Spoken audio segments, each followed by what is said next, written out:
മതി. ഞാനിപ്പോൾ ഒരു ബോട്ടിൽ എടുത്തിട്ടുണ്ട്. അതിനകത്തേക്ക് ഒരു പീസ് വെച്ച് കൊടുത്തു. ഇനി ഷുഗർ സിറപ്പ് ആക്കി കൊടുക്കാം. ഞാനിപ്പോൾ ക്രീം ബീറ്റ് ചെയ്ത് എടുത്തിട്ട് കണ്ടില്ലേ, ഇത് എത്ര നേരം പുറത്ത് വെച്ചാലും മെൽറ്റായി പോകുന്നില്ല. ഞാനൊരു പൈപ്പിംഗ് ബാഗിലേക്ക് ആക്കി കൊടുത്തിട്ടുണ്ട്. ഇതിലേക്ക് ആക്കാനുള്ള എളുപ്പത്തിന് വേണ്ടിയിട്ടാണ്. ഇതിൻ്റെ മുകളിലേക്ക് കുറച്ച് പിസ്തേൻ്റെ ക്രഷ് ചേർത്ത് കൊടുക്കാം. ഇത് നിർബന്ധമില്ല കേട്ടോ, ഞാനിപ്പം പിസ്ത ഫ്ലേവറിലുള്ള കേക്ക് ചെയ്തുകൊണ്ട് വെച്ചതേ ഉള്ളൂ. നിങ്ങൾക്ക് വേണ്ട ചോക്കോ ചിപ്സൊക്കെ വെച്ച് കൊടുക്കാം കേട്ടോ. ബാക്കിയുള്ളതും ഇതുപോലെ തന്നെ റെഡിയാക്കി എടുക്കാം. ഞാനിപ്പോൾ 3 ലെയറാണ് വെച്ച് കൊടുത്തിട്ടുള്ളത്.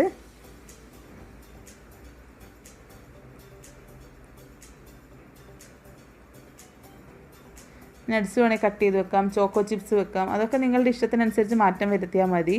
അല്ലെങ്കിൽ വൈറ്റ് ചോക്ലേറ്റോ ഡാർക്ക് ചോക്ലേറ്റോ ഒക്കെ മെൽറ്റ് ചെയ്തിട്ട് ഗനാഷ് ഉണ്ടാക്കി അങ്ങനെ ഒഴിച്ചു കൊടുക്കാം.